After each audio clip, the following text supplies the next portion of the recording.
This is Eric Simmons at Furniture Depot in Guin with furniture from Ashley, Serenity Sleep, $1 Million Rustic. We have stores in Guin and Fayette. Hello, I'm Keith Nichols with Marion County Funeral Home. I'm here with our manager Glenda Cochran and owners Rick and Jane Chambliss.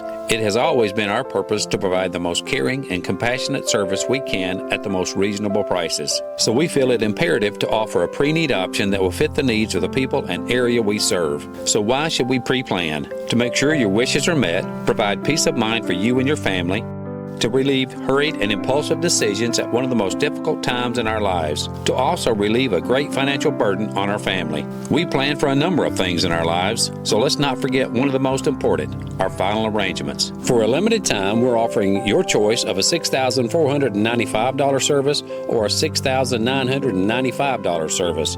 We're here because we care, so give us the opportunity to sit down and answer any questions you might have regarding pre-planning and the services we provide at Marion County Funeral Home in Hamilton, 921-5777, and follow us on Facebook.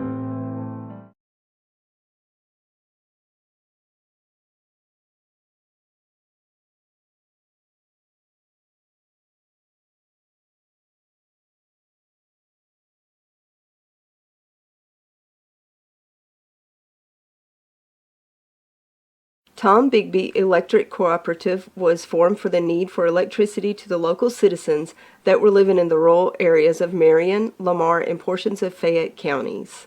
This line consisted of 12 miles and 22 consumers on the road from Guin to Sulligent. Between then and now, there has been a lot of hard work and dedication from a great number of people to make this cooperative what it is today. Tom Bigby Electric Corporation would like to thank each member. You can contact us today at 205-921-6712. Hey guys, this is Nick Jackson at New Heights Church in Hamilton, Alabama. I just wanted to extend to you an invitation to come check out one of our services. We start at 11 a.m. on Sunday mornings and 7 p.m. on Wednesday night. We're all about abiding, arming, and awakening. Also, we have a nursery ministry and a children's ministry as well as functional on those Sundays. Our youth gather together on Wednesdays. Come on out and see what it's all about. We'd love to have you. Hamilton Metal Roofing, located at 291 County Highway 25 in Hamilton. We sell 29 and 26 gauge roof metal. We have all types of trim and screws for you to complete your projects. Call us with any questions. Open Monday through Friday, 7 a.m. to 4 p.m. Call us at 205-921-7100. Your story starts at Bevel State Community College. Whether you are just starting out or starting over, Bevel State has an opportunity that is right for you. With 5 locations serving 7 counties. You don't have to go far to start your own success story. Plus, with tuition lower than 4-year colleges, you won't need to spend more for a great education. Visit us online at bscc.edu to learn about your options for seamless academic transfer and high-demand career tech and health science offerings. Let us help you tell your story.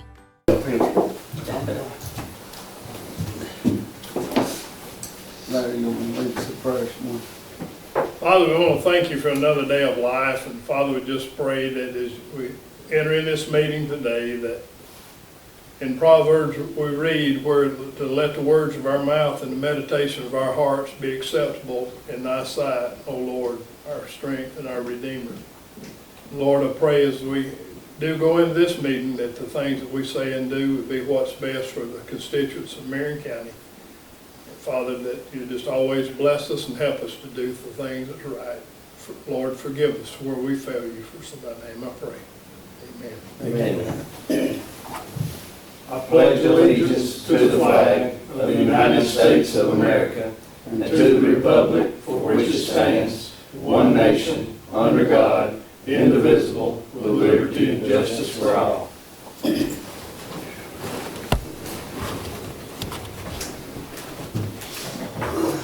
I want to thank everyone for being here today and call the meeting to order. And I need a recommendation to approve the minutes of May 19th, 2025 meeting. I'll make a motion. Second. Larry, second. All in favor?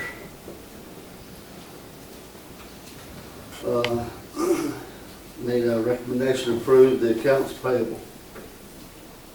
I'll make a recommendation. Second. All in favor? Today we have Jamie from Cybersecurity.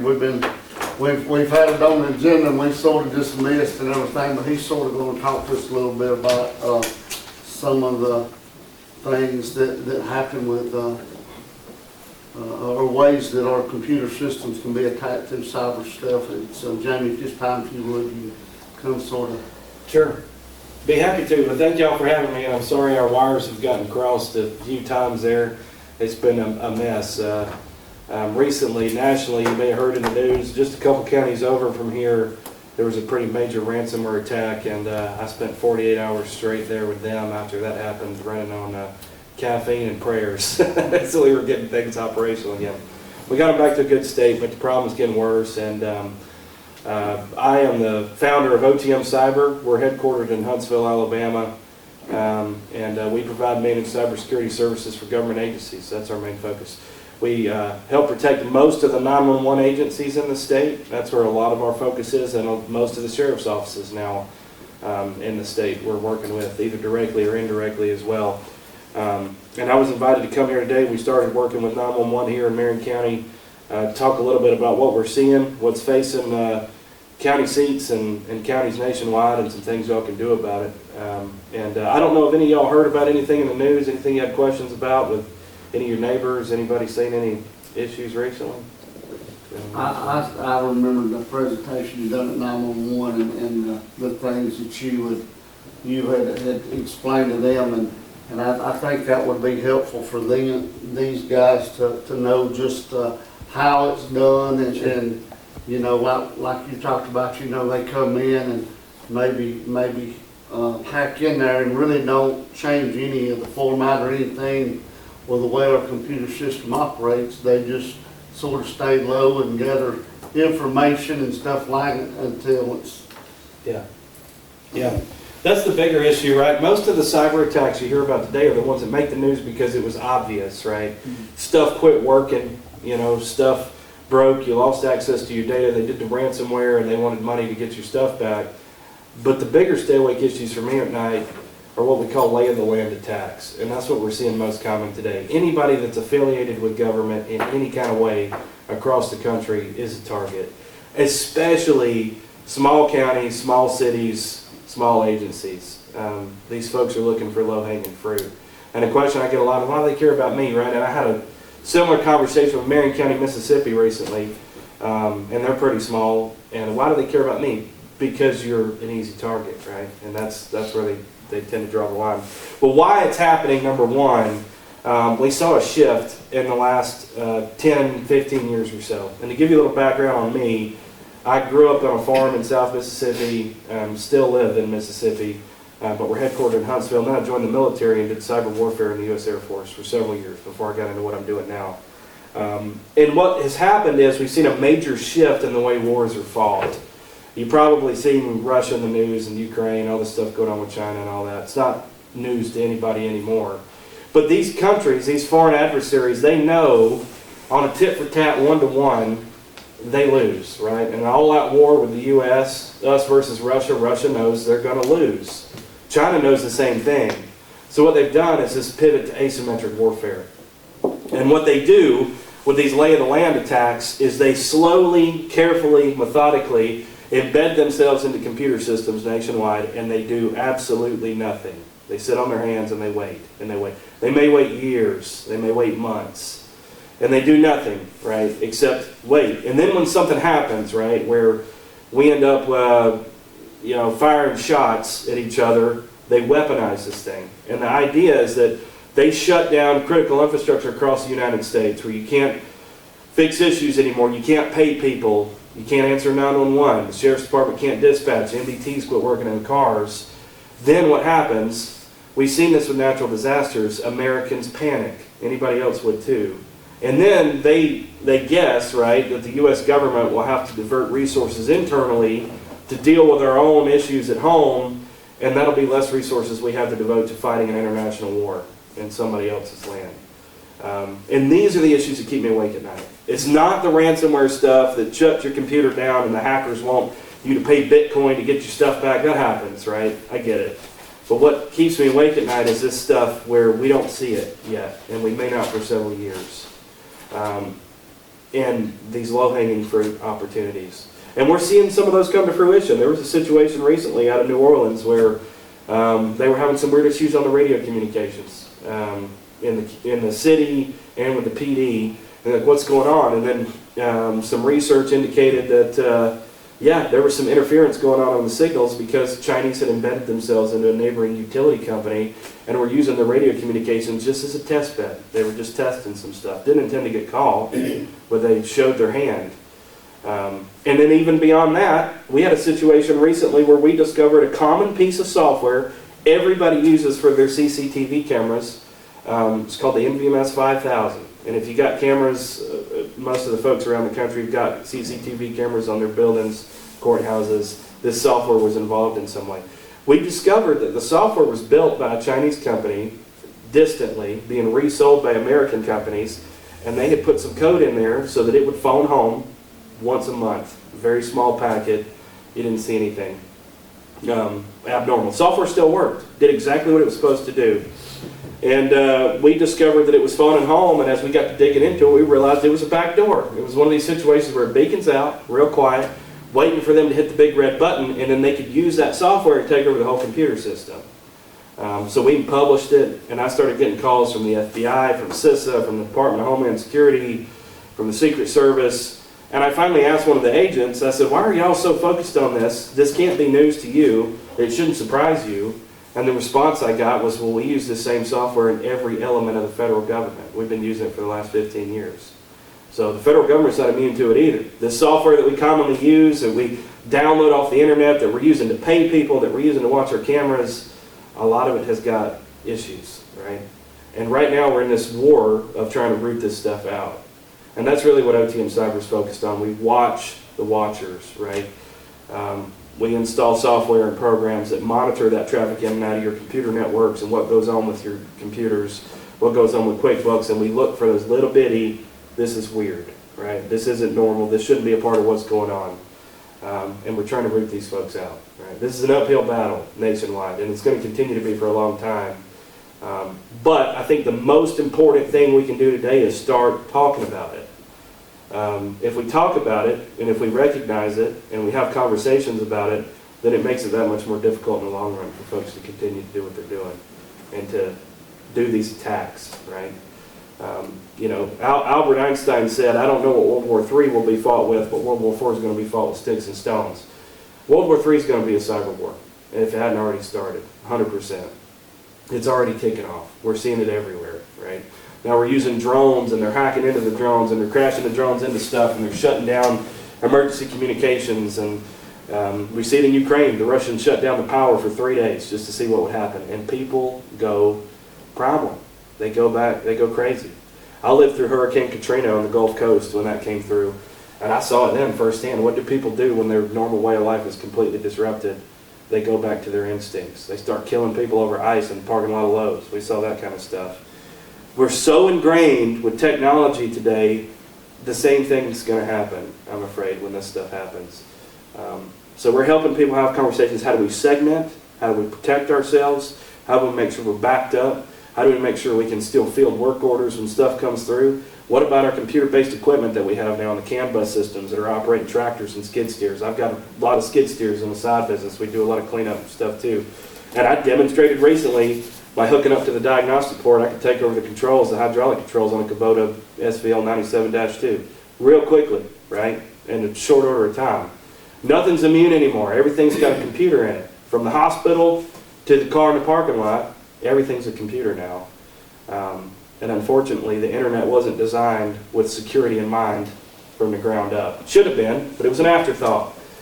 And now what we've been doing, once we finally realized it could be hacked, is we've been putting Band-Aids on surgical wounds, right? Because without going back to the drawing board, tearing the whole internet down and rebuilding the entire thing, there's not a magical silver bullet. There's really not. So that's my main focus. Let's talk about it, get people thinking about it, get people allocating money for it to being more secure, and let's just eliminate the low-hanging fruit. A lot of hackers are lazy, right? If they're gonna, you think about somebody breaking into somebody's house, They're just looking for a house. They go down the street. Are they going to hit the house with the spotlights and the cameras and the locked gate and the security guard? Or are they going to hit the house next door while the lights are turned off? Looks like the door might be unlocked and looks like nobody's home. So put up some spotlights, some cameras, right? Those kind of things figuratively is how we deter a lot of these low-hanging fruit opportunities for threat actors and stuff. I guess, you know, as far as us concerned, you know, we have 100+ employees, you know, with all their information and stuff like that, and I guess that would be one of the concerns. And I'm sure that's a major issue too right now, where people's information's getting sold on the black market, you know, and stuff like that. That's one thing that when you were at 911 board sort of brought to my attention was, you know, how easy it's done. And the reason why y'all are doing 911 stuff is because a lot of the calls are being, you know, the addresses and names, they're being sold on the black market to just individual people who already got most of the information. Right, and then you can build a fake identity package off of that, you know. You look at, it was down in Birmingham not even that long ago, you know, they had a major cyber incident. It shut down everything, from computer-aided dispatch all the way down to, you know, highway repair and work orders in the city. I mean, everything was shut down. And that's what the threat actors will do, the real public ones. They'll steal the information, and they'll tell you, hey, if you want the information back, pay me the money. But if you don't pay the money, they're just going to sell it on the dark web anyway. And then they're going to get their money one way or the other, right? Because they recognize people aren't paying ransoms anymore. And I'm glad we shouldn't. Don't negotiate with terrorists. I agree with that 100%. Don't pay the ransom. But just because you don't pay it doesn't mean you're out of the woods. So whatever you can do to protect your users' data, your employees' data, pay information, all that kind of stuff is crucial. Otherwise, what ends up happening with federal regulations is you get stuck with the bill for fielding an identity monitoring service for the next 6 years for everybody that could have been affected. And we saw that recently too, where somebody got breached, the federal government got involved, and the FBI decided that this could have been avoided if they had taken some simple steps. So they ended up stuck with the bill for identity protection for all those 100 people, right? However many it was. And that's a target. That's a big target. Information's a big target. Identity theft and things like that continues to be a big target. You think about demographically, right? I've been on the dark web to tell you how this works. If you were going to buy an identity package to get credit cards, say, for example, the ideal range is between 40 and 60 years old. You look for an American male between 40 and 60 years old. And if you can find an American male between 40 and 60 years old, the assessment is they probably got decently established credit. They probably got some good work history, right? And then they use that, and that goes for a higher premium than, say, a 20-year-old. You steal their information. They probably don't have any credit, right? Or they don't have much credit. So that demographic is what pays the high premiums on the dark web. American male, 40 to 60 years old. Typically conservative, too. They look for conservative males, 40 to 60.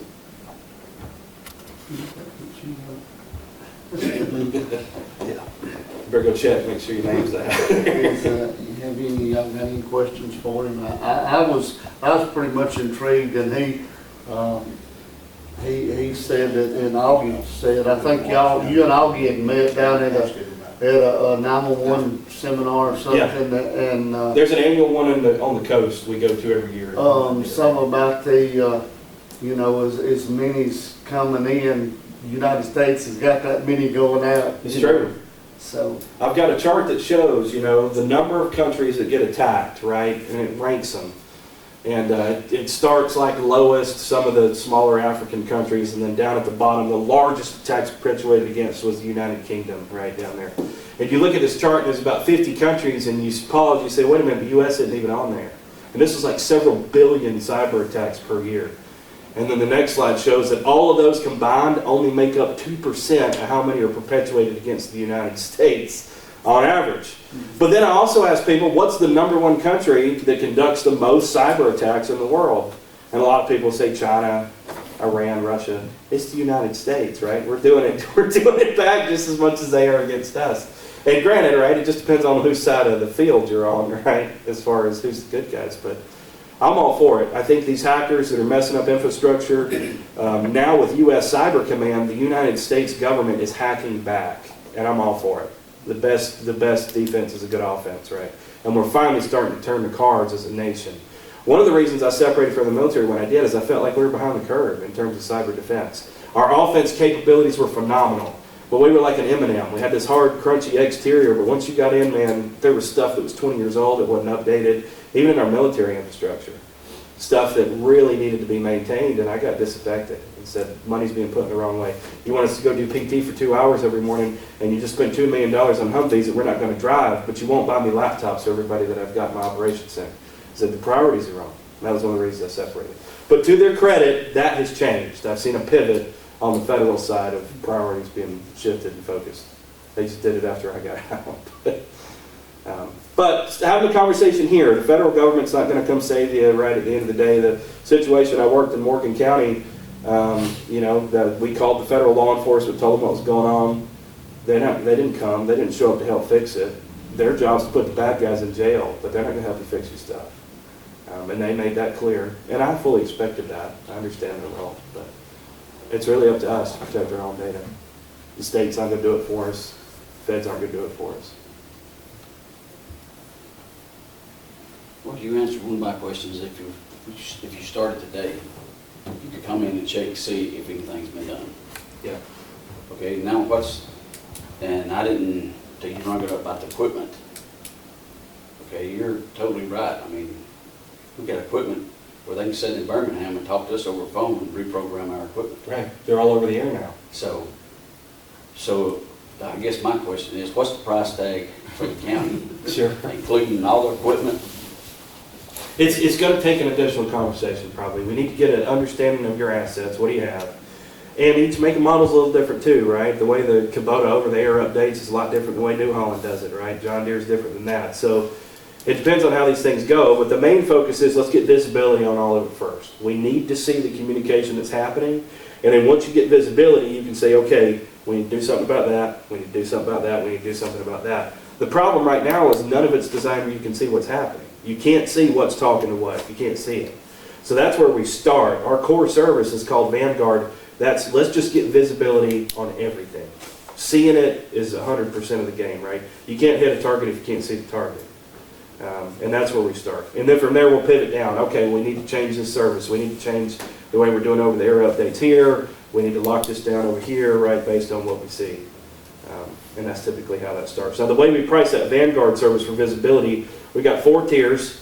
Tier 1 is the biggest, but that's like your Atlantas and your Chicagos and stuff, right? Tier 4 is the smallest, and that would be a lot of your neighbors, right? When I leave here, I'm going to Blount County. That's one of our customers, work with them. They're Tier 4. And that could be anywhere from $15,000 a year to $20,000 a year, somewhere in that kind of range is how that service is priced. And then there's little add-ons, right? Once you get that visibility, you say, well, we need to add endpoint agents. Those might be $5 a piece per month, right? The big core service and everything else is ancillary to it, or auxiliary to it. Y'all are also at 911 doing, they're monitoring their emails too. Yes, right? we are. And that's an add-on service where you get the core service, then we can add on, okay, we want to filter and monitor all your emails for you. Over 60% of all emails that are sent now are spam. That's crazy. That means over half of all email used in the United States is illegitimate. So that's the problem with email.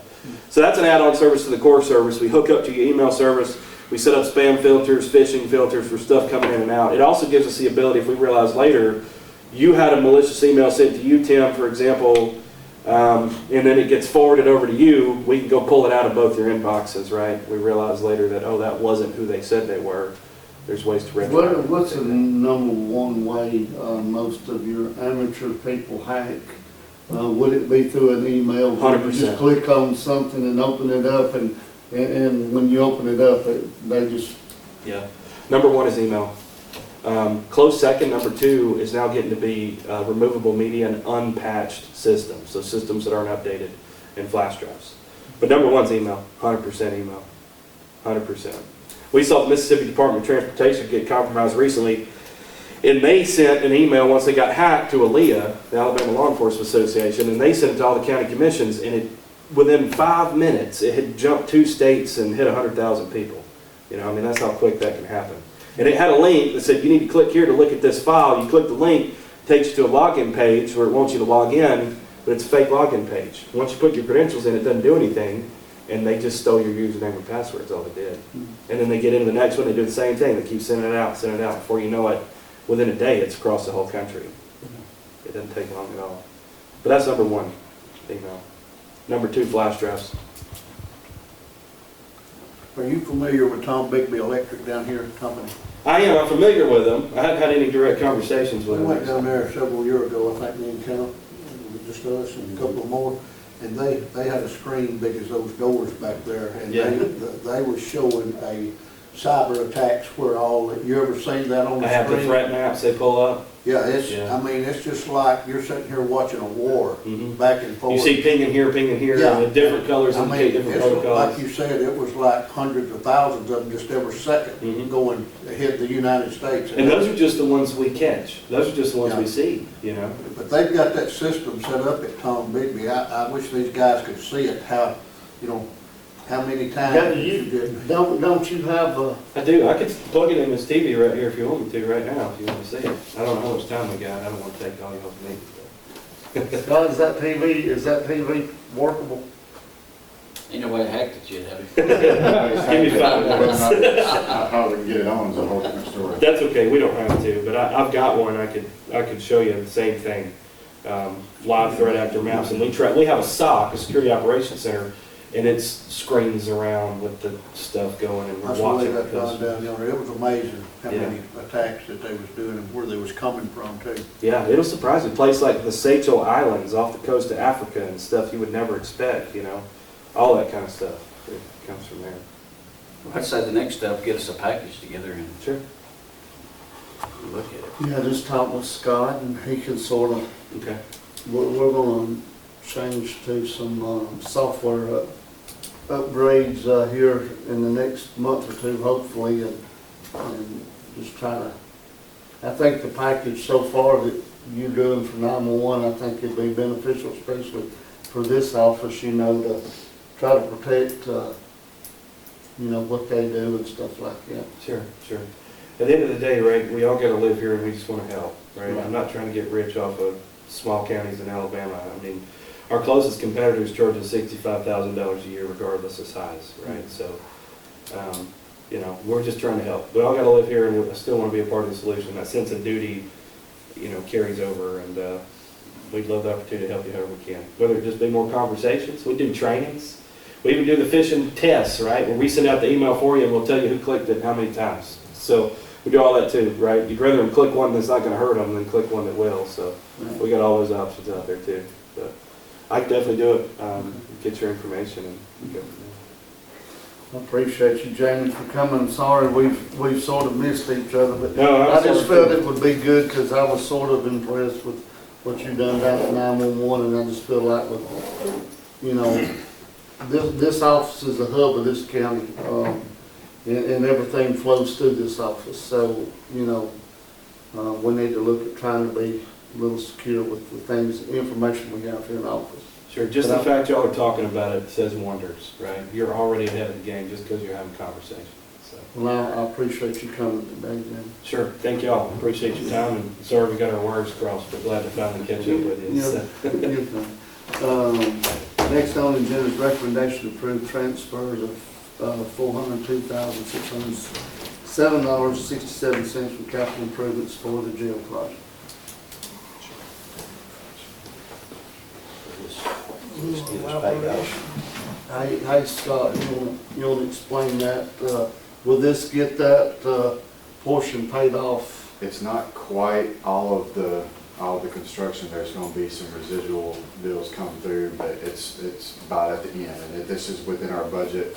We had budgeted to cash out one of our CDs, and so we've got plenty of money in our capital improvement. So instead of cashing out a CD, just pull it out of capital improvement. But it's still within what we had budgeted on it. It's just. But this is nothing extra. This is part of the original plan, this money here. That's right. That's right. Yeah, it's all part of the original plan. Yes, sir. I make a motion. I second. All in favor? Can we still on Yeah. for next Sunday, or this coming Sunday? Yeah. Yeah, that's what I was just getting Some messages about, it's still on at for Sunday. We didn't even, well, you might announce that thing. Yes. I'm gonna get Doug Treadgill to put it on the radio in the morning. What's the time on that, Scott? 2 to 4. I've even contacted the pastors of my churches in my district as a community announcement to let the people know. Yeah. That's good. Next on the agenda's recommendation to replace AC at the airport. What happened is, the compressor went out, and it's a train air conditioning unit. And, Chris said that he could, just replace the compressor part of it. I believe it's gonna be around $2,500. I just wanna keep y'all informed on what's going on, because it's for the office park at the airport, so, he may not have it fixed by now, but just sort of wanted to keep y'all informed on what's going on and what each expense is, but, So he's replacing the compressor, not the compressor, whole unit. not the whole unit, just the compressor part, $2,500. That was my question. I'll make a motion to take care of it. Okay.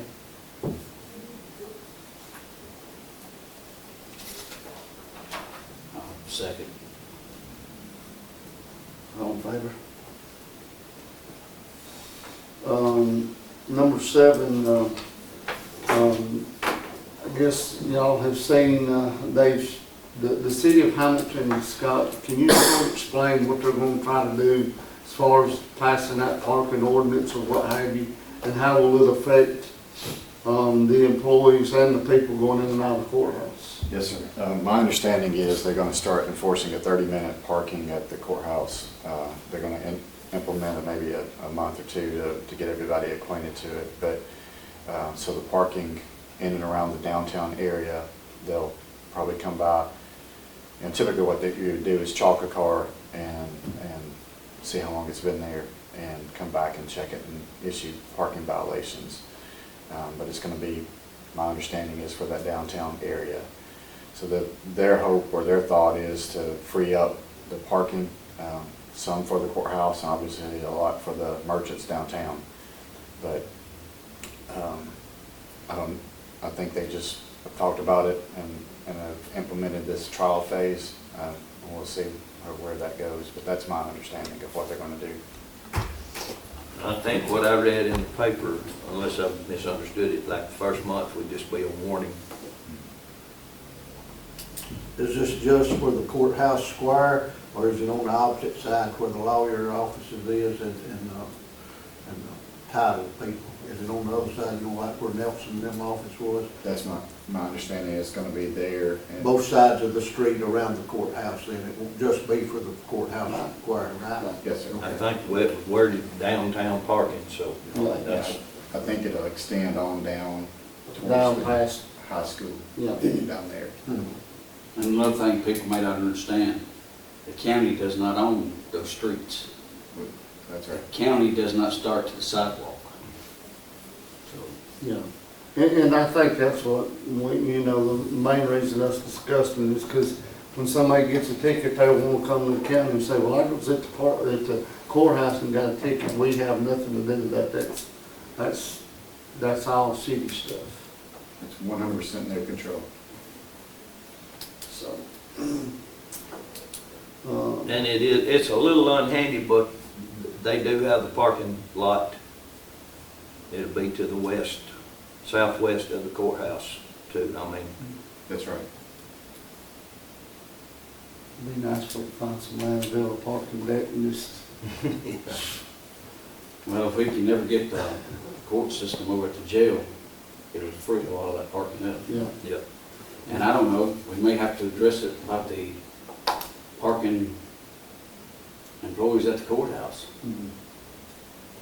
because that's been brought up a number of times. Yeah, we talked to the mayor several years ago, me and Tom, about buying some property, doing like Greg was talking about, building a parking deck on the circles where all the employees of the county could park there at the courthouse in that. That would free up, you know, there's, 40 hands working the courthouse, I guess, 40, somewhere in that neighborhood. That would free up a lot of parking spaces. So is the city parking lot, is it available for county workers to park at? Yes, sir. Where both side of old roads. Well, before we adjourn, Steve, I just want to invite everybody, the sheriff and the commission is planning on open house for the jail on Sunday, June the 8th, 2 to 4. Like for everyone to come out and tour it. If got any questions, you know, they can, sheriff or us can try to answer as much as we can, but just want to invite the public out to look at it, and hopefully in the next couple of weeks we'll start transitioning from the old to the new. But Kevin wanted to sort of have an open house for everyone before, you know, they got moved in. But again, the date will be June the 8th on Sunday afternoon, 2 to 4. I need a motion and a second to adjourn. I make a motion. Second. All in favor? This is Eric Simmons at Furniture Depot in Guin with furniture from Ashley, Serenity Sleep, $1 Million Rustic. We have stores in Guin and Fayette.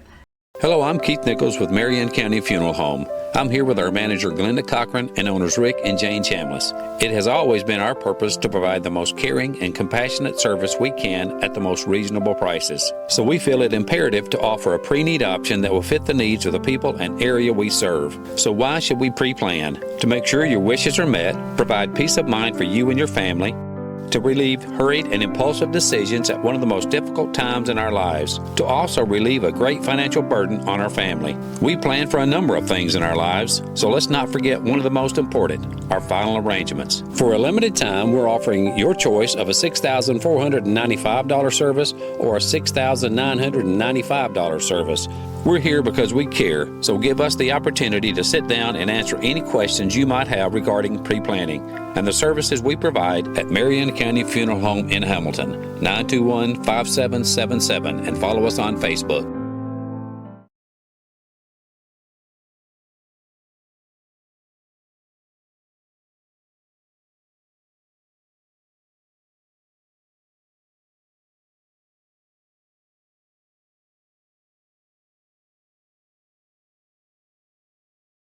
Tom Bigby Electric Cooperative was formed for the need for electricity to the local citizens that were living in the rural areas of Marion, Lamar, and portions of Fayette counties. This line consisted of 12 miles and 22 consumers on the road from Guin to Sulligent. Between then and now, there has been a lot of hard work and dedication from a great number of people to make this cooperative what it is today. Tom Bigby Electric Corporation would like to thank each member.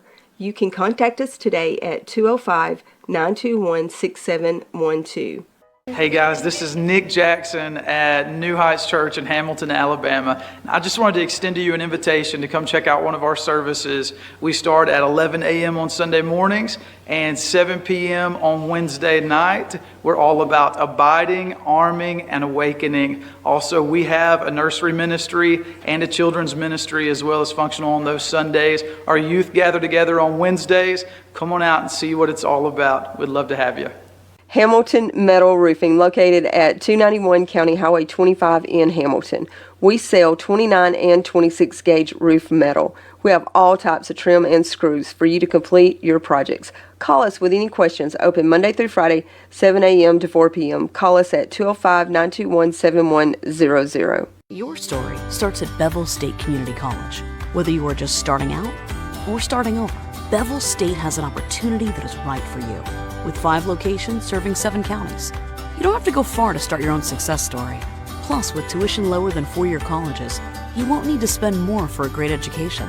Visit us online at bscc.edu to learn about your options for seamless academic transfer and high-demand career tech and health science offerings. Let us help you tell your story.